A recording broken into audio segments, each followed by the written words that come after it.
Thank you so much for joining us, Gabe, for Minds Behind the Design. Let's start out by you telling us a bit about yourself and about Gnome Architects. Sure, yeah, so I'm the Principal Design Director with Gnome Architects. We are a residential-based design firm here in Philadelphia. We kind of do a broad range of scale of work, from small single-family additions all the way through new construction, multifamily projects with 20 or 30 units. Most of our projects incorporate brick in some capacity in an effort to kind of blend with what's here in the neighborhoods. Great. I remember when I first moved to Philly, was looking out, once you get past Center City, looking out to the north or to the south, it's red brick row homes almost as far as the eye can see.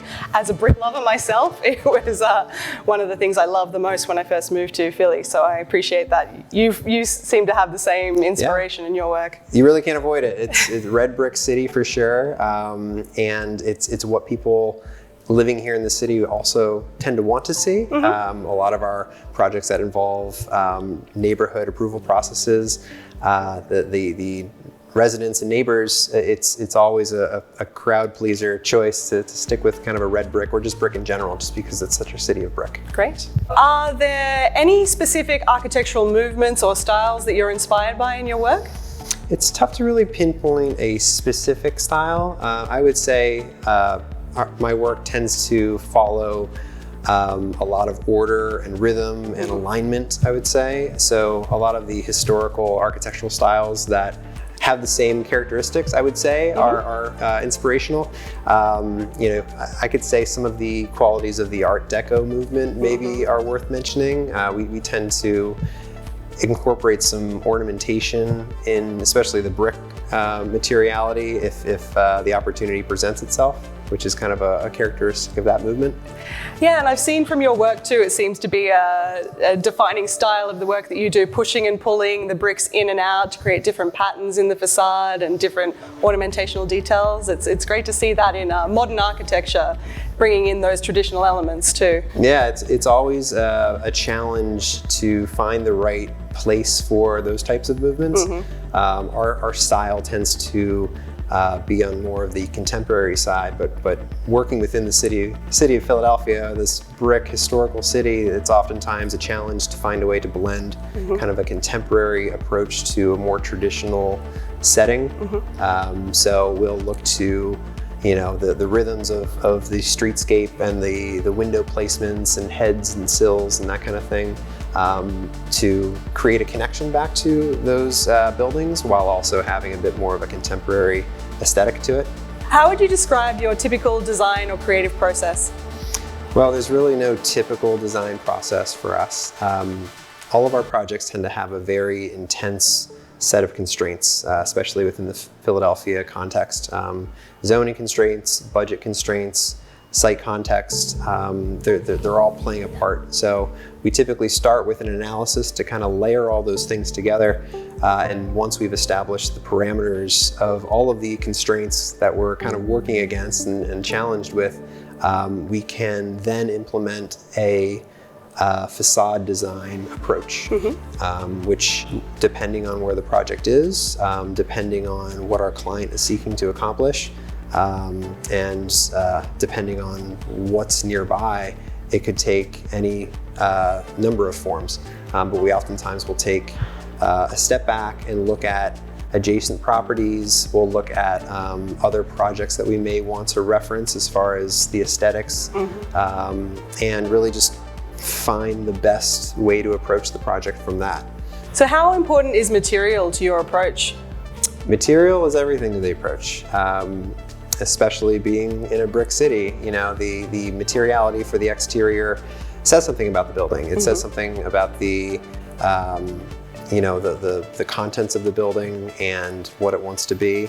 It needs to blend with the neighborhood. So materiality in a brick city, you want to find a way to fit in. So we will oftentimes go with a brick primary cladding material in order to accomplish that. So what influenced you to use brick where you did? So being in the city of Philadelphia, the city of brick, we use brick on probably 90% of our projects. Depending on what brick you choose and the patterns and the textures of it, any project can take a multitude of forms. So we'll look to adjacent building context, we'll look to what's in the neighborhood, we'll look to really just the composition we're looking to accomplish with other materials that might be on the building, and that will kind of inform us as to what brick colors might be the right move, or textures, and as well as patterns. So there's just so much versatility with it. We also use brick just because of its inherent longevity and durability. It really gives our clients a sense of permanence for our projects for them. Mm-hmm. I've seen in your work you'll sometimes select a more traditional molded brick. In some areas you'll choose something more modern and a light grey tone perhaps. How do you decide whether to go with a more traditional or a more modern look and finish?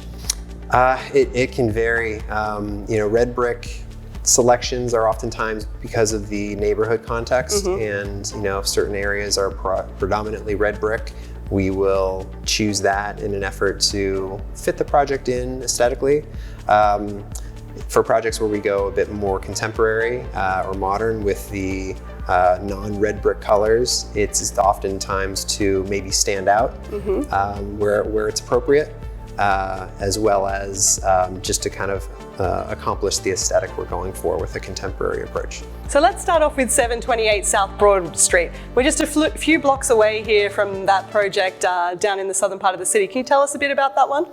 So 728 Broad Street on South Broad, which is arguably one of the most recognized streets of the city, well-traveled. It's got a lot of prominence to it. So with that design approach, we were going for very high-end townhouse product. Our client wanted a very contemporary approach. We felt like a contemporary approach could be accomplished while blending with kind of the more historic structures on the street. For that reason, we went with a red brick to really kind of tie it into the red brick vernacular of the area.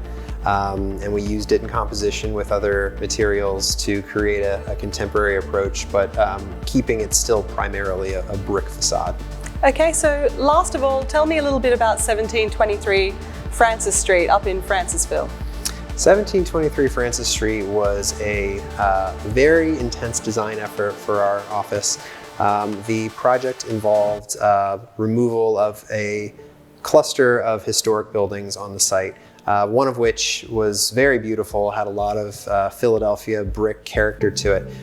We were able to convince the client, rather than to demolish the structure, to keep the corner building as somewhat of an anchor to the site, while then adding a large addition onto the site in order to incorporate the 24 dwelling units they wanted to fit on the site.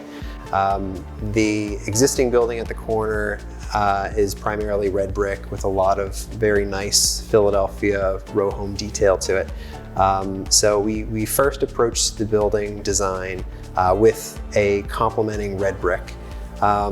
Through a lot of design iterations, we realized that it really was missing the mark, that it was going to be very tough to really replicate the details in such a way to blend the buildings closely. So we took a step back and rather went in a contrasting approach, where we took the approach of a more white beige colored brick to create contrast, to emphasize the beauty of the red brick building at the corner, to create a different identity while also complementing things. So the Aspen White really helped us accomplish the strong contrast that we decided to incorporate into the building design. Arguably as far away as you can get from red brick was helpful with the Aspen White, but it also allowed us to work up a nice composition with the other materials of the building, and also which has a lot of strong ties back to the corner building of red brick.